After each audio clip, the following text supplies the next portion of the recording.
Hanya Engkau laguku dan kekuatanku. Izinkanlah ku datang menyembah, membawa syukurku.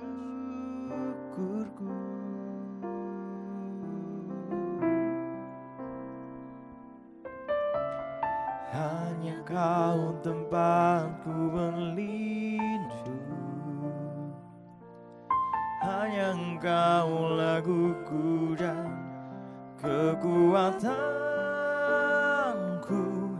Izinkanlah ku datang menyembah, membawa syukurku.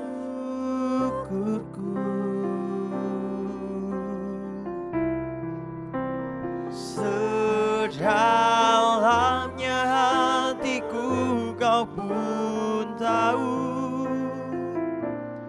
dan kasih-Mu tak jauh dalam jiwaku. Di dalam kesesakan, di dalam kemenangan, ku tahu Engkau selalu bersamaku.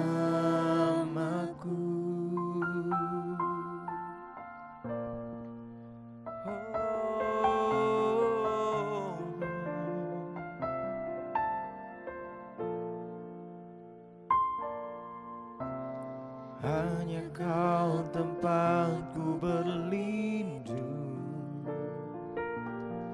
hanya Engkau laguku dan kekuatanku. Izinkanlah ku datang menyembah, membawa syukurku.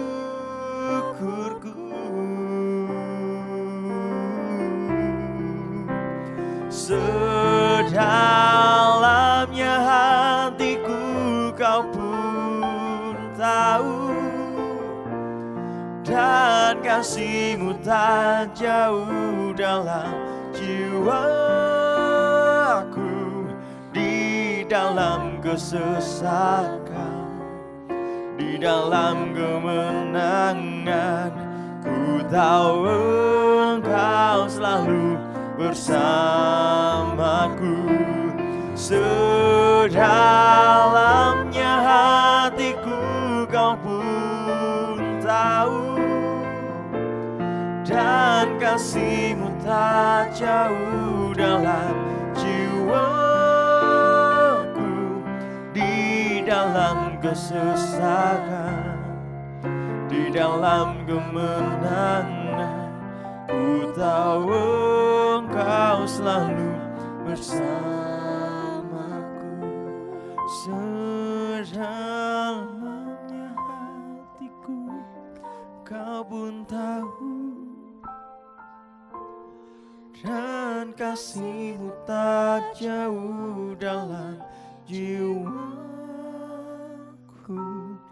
Di dalam kesesakan, di dalam kemenangan, ku tahu Engkau selalu bersamaku.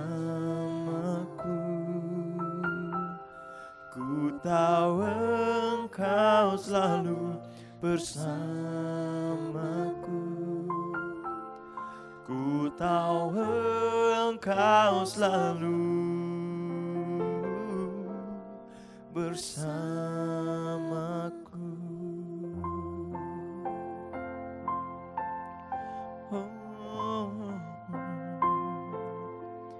Kau selalu bersamaku.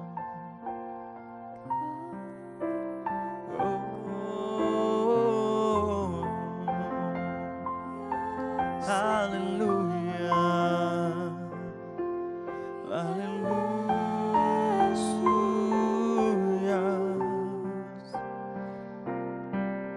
Kami percaya Kau selalu bersamaku, Tuhan.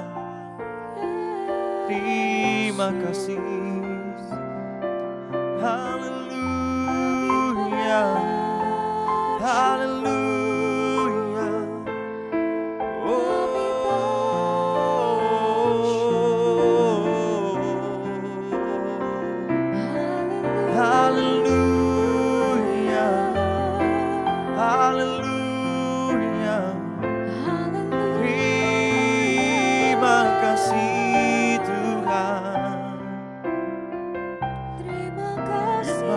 kasih Yesus, Kau selalu bersamaku, tak pernah tinggalkanku.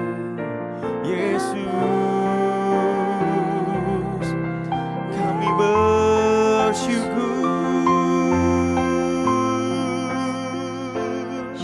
Haleluya. Oh,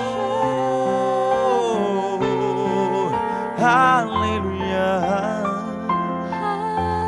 Terima kasih.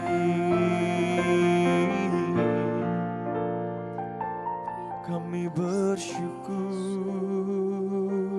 Tuhan, kami bersyukur sebab Kau bersamaku. Haleluya, haleluya.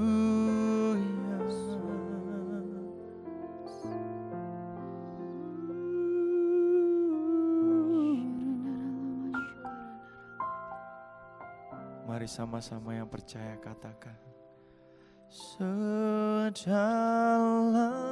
hatiku Kau pun tahu, dan kasih-Mu tak dalam jiwaku, di dalam kesesakan, di dalam kemenangan. Ku tahu Engkau selalu bersamaku.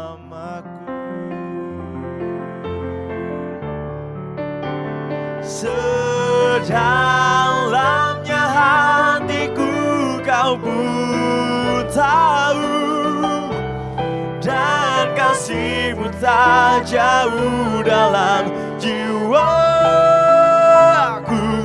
di dalam kesesakan, di dalam kemenangan. Ku tahu Engkau selalu bersamaku.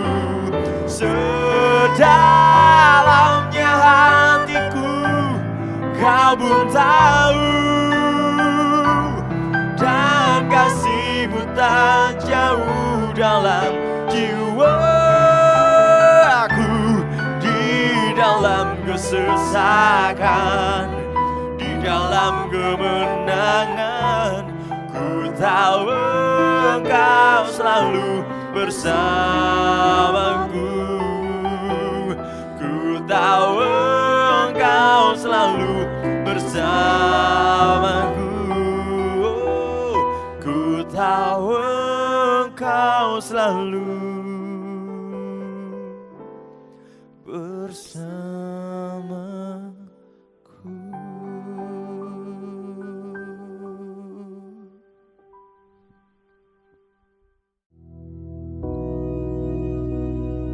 Bapa kami yang di surga, dikuduskanlah nama-Mu, datanglah kerajaan-Mu, jadilah kehendak-Mu di bumi seperti di surga. Berikanlah kami pada hari ini makanan kami yang secukupnya, dan ampunilah kami akan kesalahan kami, seperti kami juga mengampuni orang yang bersalah kepada kami. Dan janganlah membawa kami ke dalam pencobaan, tetapi lepaskanlah kami daripada yang jahat. Karena Engkaulah yang empunya kerajaan dan kuasa dan kemuliaan sampai selama-lamanya. Amin.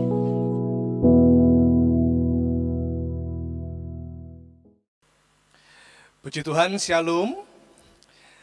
Sebagai pembuka, saya rindu untuk memberikan pantun untuk saudara ya. Ada upacara di perumahan, badan capek enak dipijat. Yang melakukan firman Tuhan, hidupnya dipenuhi mujizat. Saudaraku, di dalam hidup itu kalau ditanya soal mujizat, semua orang ya mau, saudara. Ya, mau.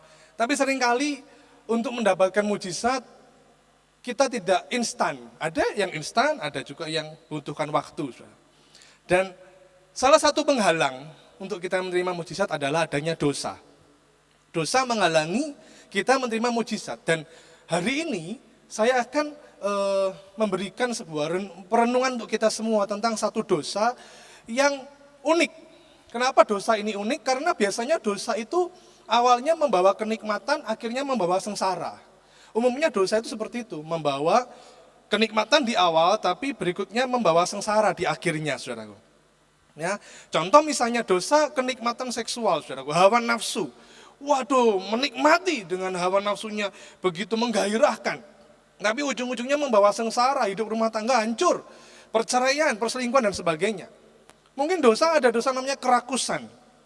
Dia bisa awalnya menikmati kesenangan dengan rakus harta, dengan rakus dalam soal makanan. Tapi endingnya sengsara, timbullah penyakit dan lain sebagainya. Ada dosa namanya dosa kesombongan. Awalnya senang dengan diri sendiri, wah memamerkan, gagah saudaraku ya. Memamerkan harta, memamerkan status sosial dan sebagainya. Awalnya nikmat, senang dirinya sendiri, tapi nanti pada endingnya juga sengsara. Nah, seperti tadi yang saya sampaikan, ada dosa yang unik, yang dari awal sudah tidak memberikan kenikmatan. Dari awal tuh memberikan kesengsaraan, endingnya tambah sengsara juga. Nah, seringkali juga dari dosa yang satu ini, yang unik ini, kita bisa tergoda dan kita semua ada kans, peluang untuk kita jatuh dalam dosa ini. Sehingga kita tidak mendapatkan mujizat. Dosa yang unik, dosa yang dari awal membuat kita sengsara, namanya adalah iri hati. Kita akan merenungkan tentang dosa iri hati, bagaimana ini sumbernya apa iri hati ini. Obatnya apa kalau gitu, seperti seorang dokter ditanya oleh pasiennya sakit perut, oh sumbernya ini kayak tadi malam makan apa gitu ya, makan lombok banyak, wah ya itu sumbernya, sehingga diare dan sebagainya, maka obatnya ini gitu. Oh ini diabetes, gulanya tinggi banget, kadar gulanya tinggi banget, oh sudah tahu sumbernya di situ gara-gara makan ini, maka obatnya ya diperbanyak, makan buah atau sayur. Kita akan lihat saudaraku ya, sumber iri hati ini apa ini ya? Karena ini menakutkan sekali. Sekali lagi saya bilang ini tidak hanya orang yang di luar Yesus, orang yang mengaku percaya Yesus pun, orang yang aktif ke gereja, yang setia mengikuti ibadah, tetap mempunyai kans peluang untuk jatuh dengan yang namanya dosa iri hati. Baik itu orang yang kaya, orang yang tidak kaya, orang yang sehat atau orang yang sakit, orang yang tua, orang yang muda, orang yang masih bujang atau sudah berkeluarga dan sebagainya, siapapun itu, bahkan anak-anak pun bisa iri hati, siapapun itu. Siapapun bisa memiliki peluang untuk jatuh dalam dosa ini, iri hati. Yuk kita lihat ya, sumbernya. Yang pertama, kisah tentang Kain dan Habel, saudara. Ya ini sudah kita tahu kejadiannya bagaimana Kain marah kepada Habel, karena Habel persembahannya diindahkan Tuhan, sedangkan Kain tidak diindahkan Tuhan. Terus Kainnya marah. Sebenarnya dosa awalnya itu bukan soal marahnya itu, tapi hatinya sudah terbuka dengan yang namanya iri hati. Iri hati membuat Kain menjadi marah kepada Habel. Loh itu persembahannya diindahkan Tuhan, persembahanku kok enggak? Nah akhirnya marah. Sumbernya dari mana? Ya iri hati itu. Nah kembali saya ulang, sumber iri hati itu dari mana? Sumber iri hati ya dari hati. Poin pertama, sumber iri hati itu dari hati, jadi hati yang harus dibereskan dulu. Matius pasal 15 ayat 19. Matius pasal 15 ayat 19. Dikatakan demikian. Karena dari hati timbul segala pikiran jahat. Pembunuhan, perzinahan, percabulan, pencurian, sumpah palsu, dan hujat. Saudara, di situ ada tertulis segala pikiran. Di dalam bahasa Yunaninya, dialogismos, itu memiliki arti rencana kotor, pikiran atau akal, atau keraguan-raguan, atau pertikaian, saudara. Karena memang dari hati ini nanti, dari iri hati ini bisa timbul berbagai macam pertikaian. Nggak terima, kok dia lebih hebat, kok dia lebih diberkati. Apalagi sekarang ini dengan kecanggihan zaman yang luar biasa, untuk peluang iri hati sangat besar. Kita kalau zaman dulu, wah nenek-nenek kita dulu, zaman dulu. Itu iri hati kalau lihat orang kan, wow, dilihat dia mampir di rumah kita, mobilnya bagus, kita iri. Lihat tetangga sebelah, TV-nya bagus, kita iri. Lihat tetangga sebelah, wah rumahnya dibangun tinggi banget, bagus ya, kita iri. Kita berkunjung di rumah keluarga yang lain, kok kerjaannya mapan, berkatnya banyak, kita iri. Itu dulu. Sekarang hanya lewat handphone, lewat media sosial, peluang untuk iri hati sangat-sangat banyak. Dibereskan hati dulu, saudara. Ya. Kita bisa melihat kehidupan orang lain melalui Facebook, Instagram, Snapchat, Twitter, dan yang lain-lain. Begitu orang itu mengupload sebuah foto, waduh bagus ya mobilnya. Padahal kita belum tentu itu mobilnya dia, mungkin aja dia foto numpang mobilnya orang. Sampai satu saat saya pernah melihat foto, wah bagus ya dia lagi rekreasi nih, wah uangnya banyak ini. Wah ini kayak di luar negeri nih, saya tanya memang benar di luar negeri. Wah dengan senyum yang ceria, dengan background luar negeri yang begitu bagus. Waduh berkatmu banyak ya, luar biasa ya. Saya bilang hebat ya kamu, Tuhan memberkatimu ya. Dan dia jawab, oh ya itu foto 5 tahun lalu kok. 5 tahun lalu baru diupload sekarang saudaraku. Nah sekarang keadaannya gimana? Belum tentu juga keadaannya baik. Kalaupun kita lihat kebahagiaan orang lain, mungkin itu semu atau mungkin itu tidak realita, terus untuk apa kita iri? Atau mungkin kalau benar itu, oh ya itu fakta kok. Hidupnya bahagia, keluarganya diberkati, pelayanannya diberkati, dipakai Tuhan di mana-mana. Ya sudah, itu berkatnya dia, untuk apa kita iri hati? Berkat setiap orang itu unik, beda-beda setiap orang berkatnya. Saya punya 2 anak, saya memberkati anak pertama dan anak kedua beda. Anak yang pertama ini sudah pantas lah untuk mendapatkan handphone. Anak yang kedua belum pas, belum waktunya. Saudaraku, tiap orang berkatnya beda-beda, untuk apa kita iri hati? Yang terjadi kalau kita iri hati, hati kita sesek, kita tambah sakit saudaraku.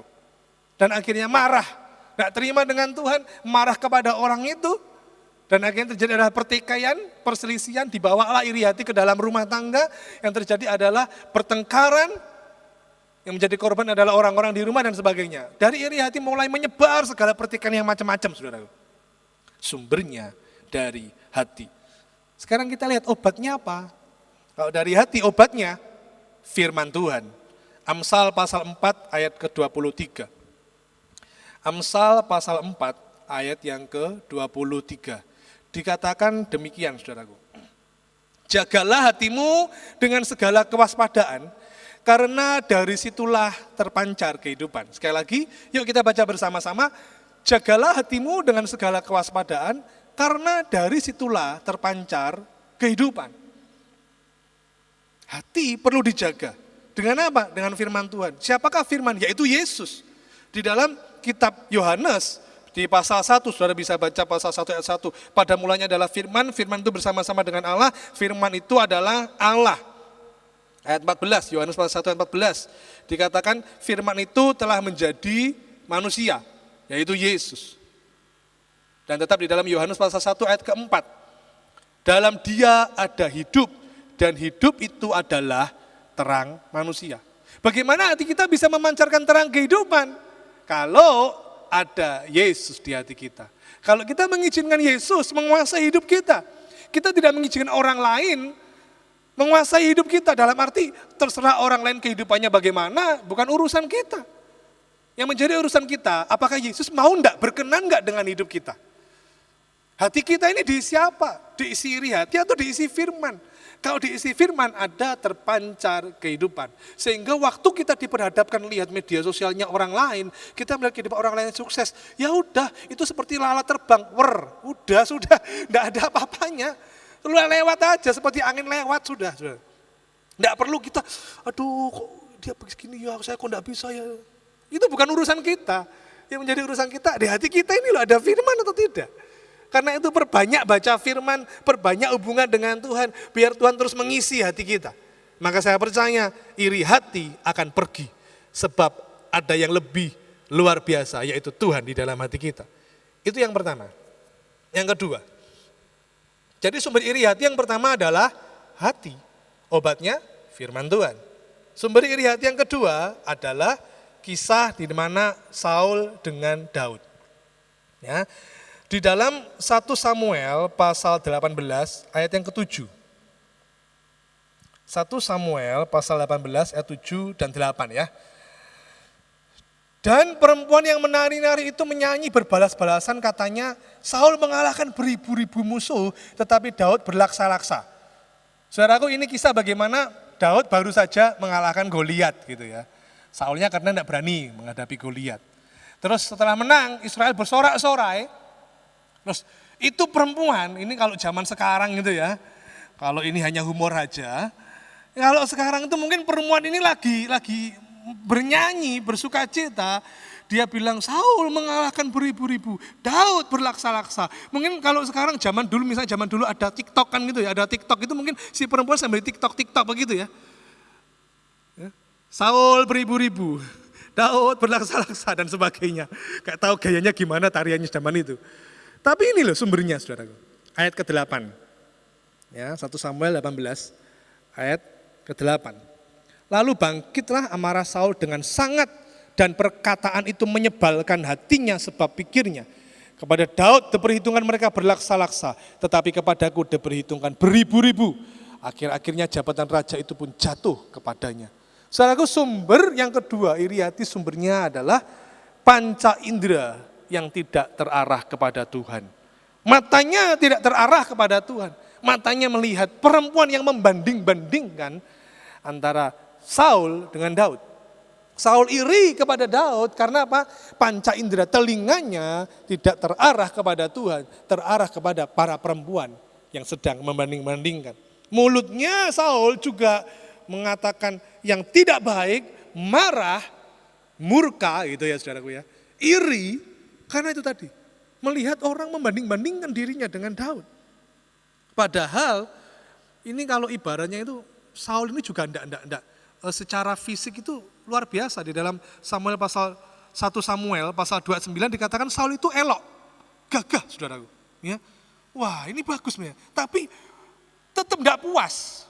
Begitu melihat orang lain memuji orang yang lain lebih, maka mulailah panca inderanya lebih terarah kepada perbandingan itu, panca inderanya lebih terarah kepada maksud atau ungkapan yang disampaikan orang lain daripada terarah kepada Tuhan.